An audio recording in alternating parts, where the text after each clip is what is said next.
A guard came to the prison shop where Jimmy Valentine was assiduously stitching uppers and escorted him to the front office. There the warden handed Jimmy his pardon, which had been signed that morning by the governor. Jimmy took it in a tired kind of way. He had served nearly 10 months of a 4-year sentence. He had expected to stay only about 3 months at the longest. When a man with as many friends on the outside as Jimmy Valentine had is received in the style, it is hardly worthwhile to cut his hair. "Now, Valentine," said the warden, "you will go out in the morning, brace up, and make a man of yourself. You are not a bad fellow at heart. Stop cracking ships and live straight." "Me?" said Jimmy, in surprise. "Why? I never cracked a safe in my life." "Oh no, of course not. Let's see now. How was it you happened to get sent up on that Springfield job? Was it because you would not prove an alibi for fear of compromising somebody in extremely high-toned society? Or was it simply a case of a mean old jury that had it in for you? It's always one or other with you innocent victims." "Me?" said Jimmy, still blankly virtuous. "Why, warden, I never was in Springfield in my life." "Take him back, Cronin," said the warden, "and fix him up with outgoing clothes. Unlock him at 7 in the morning and let him come to the bullpen. Better think over my advice, Valentine." At 7:15 on the next morning, Jimmy stood in the warden's outer office. He had on a suit of the villainously fitting ready-made clothes and a pair of the stiff, squeaky shoes that the state furnishes to its discharged compulsory guests. The clerk handed him a railroad ticket and the $5 bill, with which the law expected him to rehabilitate himself into good citizenship and prosperity. The warden gave him a cigar and shook hands. Valentine 9762 was chronicled on the books pardoned by governor, and Mr. James Valentine walked out into the sunshine.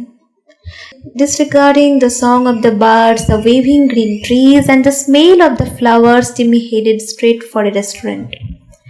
There he tasted the first sweet joys of liberty in the shape of a broiled chicken and a bottle of white wine, followed by a cigar a great better than the one the warden had given him.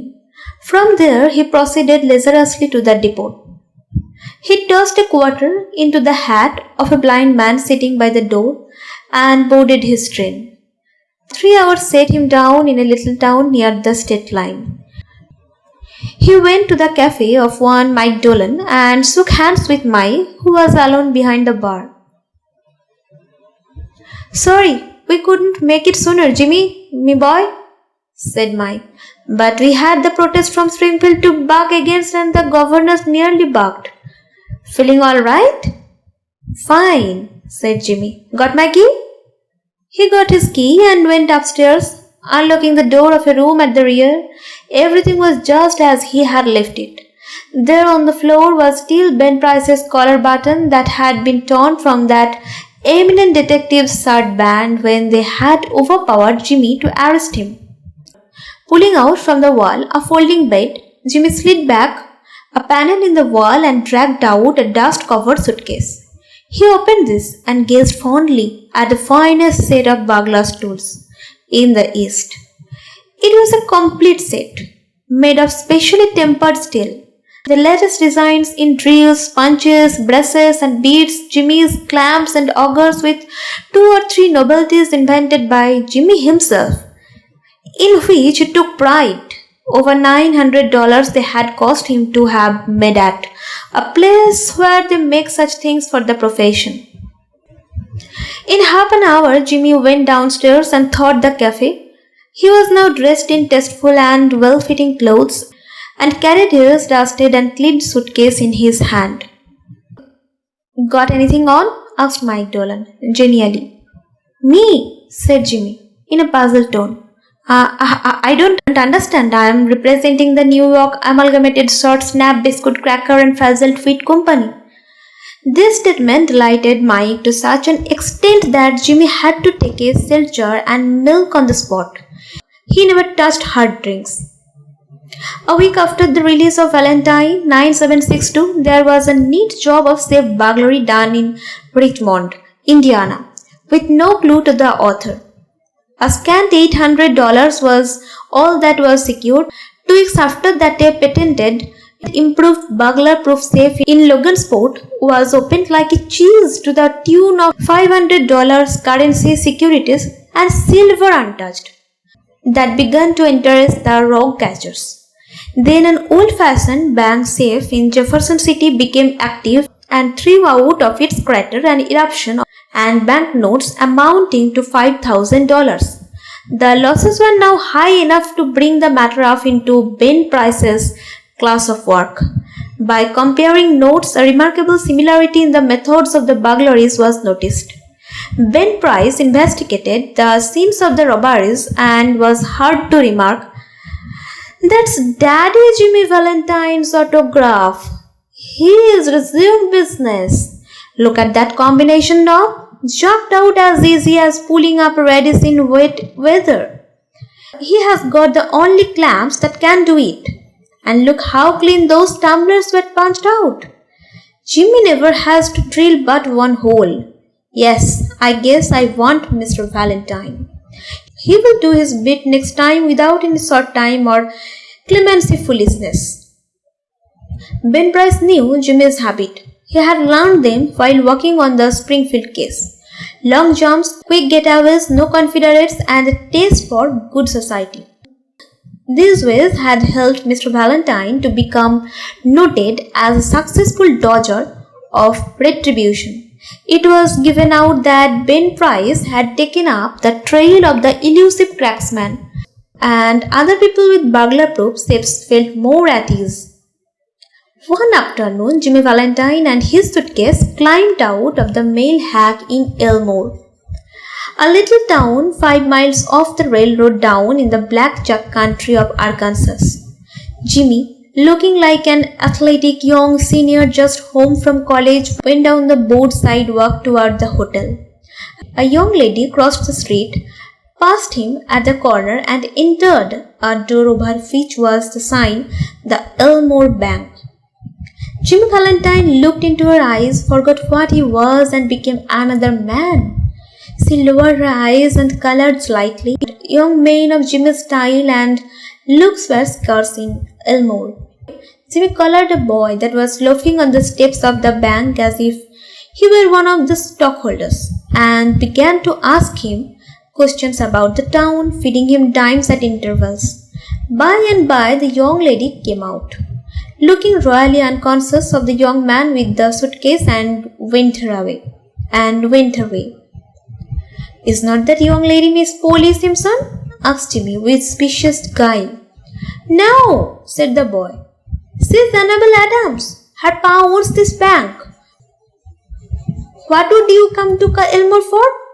"Is that a gold watch chain? I'm going to get a bulldog. Got any more dimes?" Jimmy went to Planter's Hotel, registered as rug dispenser, and engaged a room. He leaned on the desk and declared his platform to the clerk. He said he had come to Elmore to look for a location to go into business. How was the shoe business now in the town? He had thought of the shoe business. Was there an opening? The clerk was impressed by the clothes and manner of Jimmy. He himself was something of a pattern of fashion to the thinly gilded youth of Elmore. He now perceived his shortcomings. While trying to figure out Jimmy's manner of trying his four-in hand, he cordially gave information. Yes, there ought to be a good opening in the shoe line.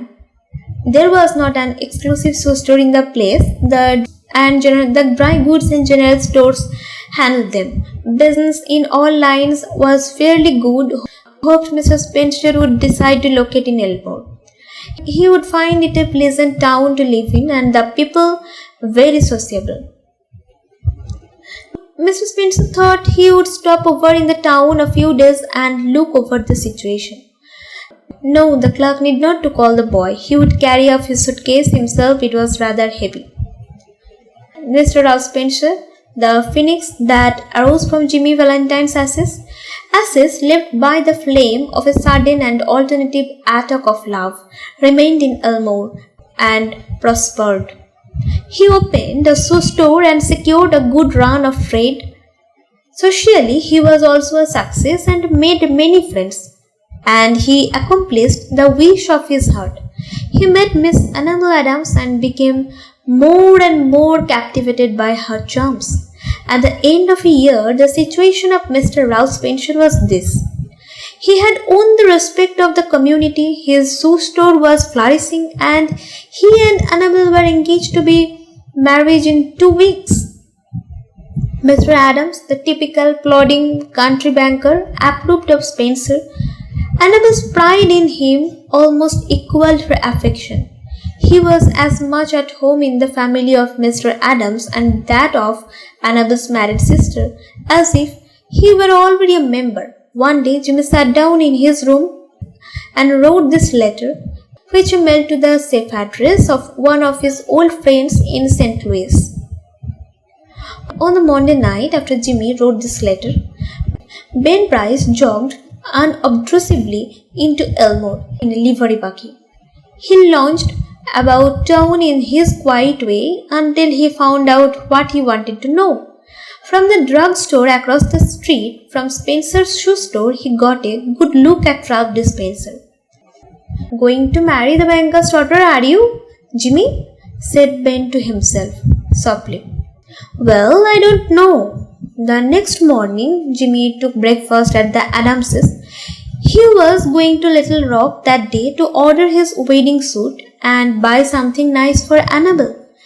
That would be the first time he had left town since he came to Elmore.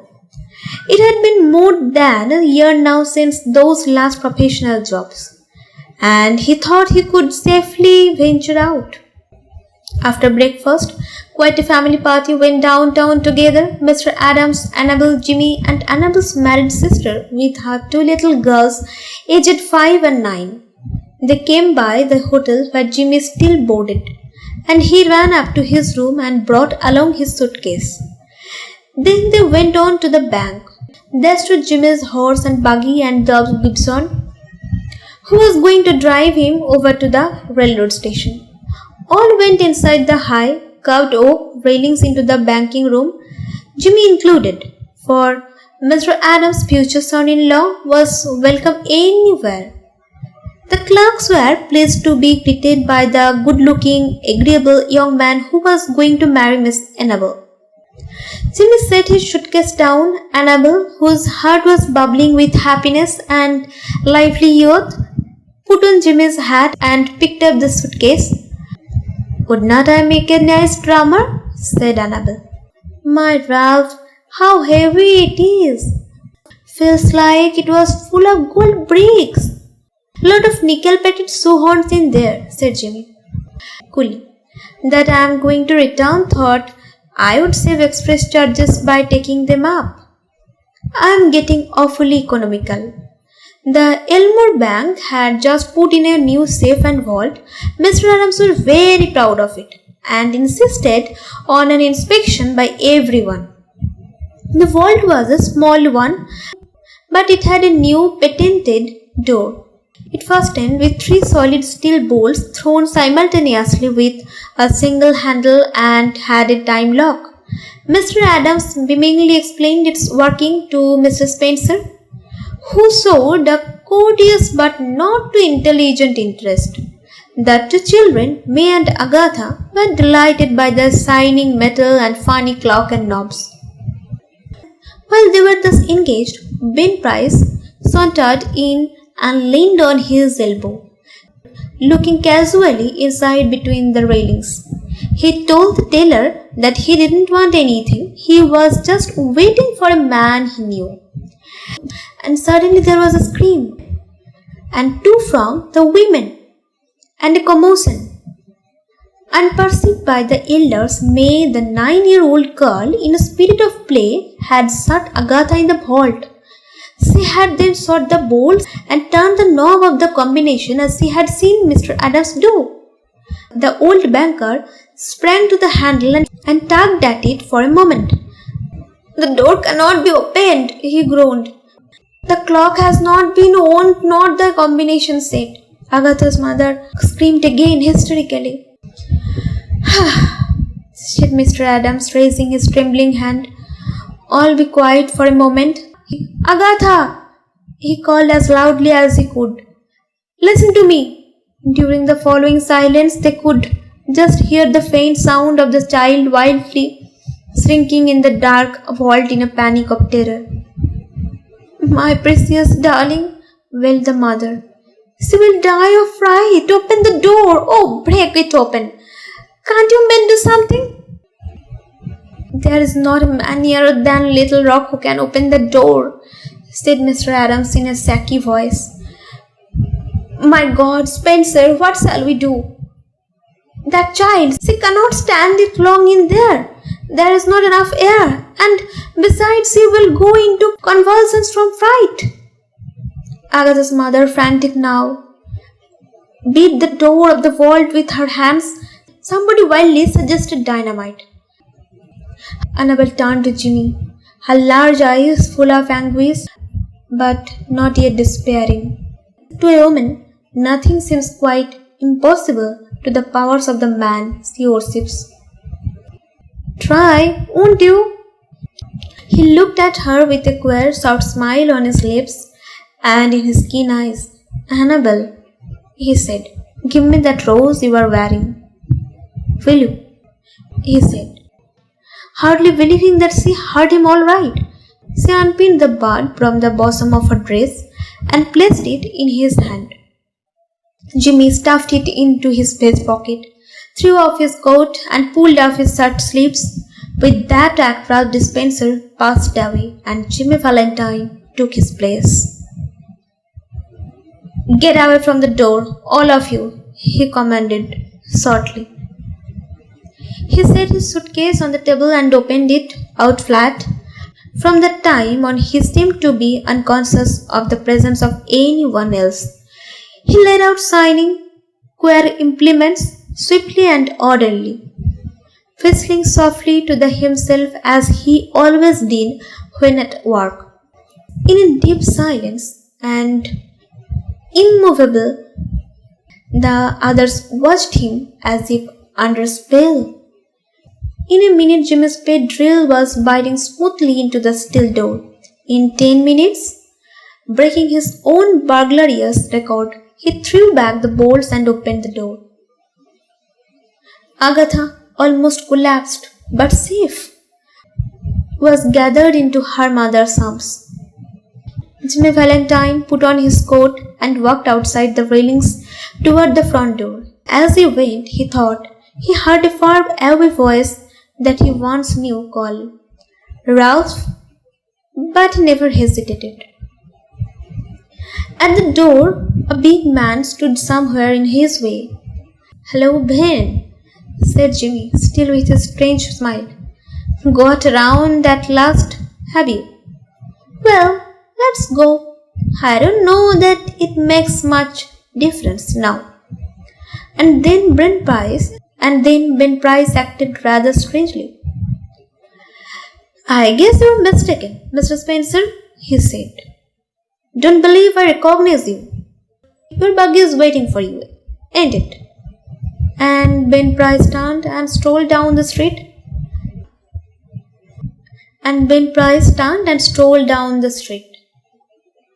"Dear old pal, I want you to be at Sullivan's place in Little Rock next Wednesday night at 9 o'clock. I want you to wind up some little matters for me, and also I want to make you a present of my kit of tools. I know you will be glad to get them. You could not duplicate the lot for $1,000. Say, Billy, I have quit the old business a year ago. I have got a nice door. I am making an honest living and I am going to marry the finest girl on earth 2 weeks from now. It's the only life, Billy. The straight one. I would not touch a dollar of another man's money now from a million. After I get married, I am going to sell out and go west. But there won't be so much danger of having old scores brought up against me. I tell you, Billy, she is an angel. She believes in me, and I would not do another crooked things for the whole world. Be sure to be at Sulis, for I must see you. I will bring along the tools with me. Your old friend, Jimmy.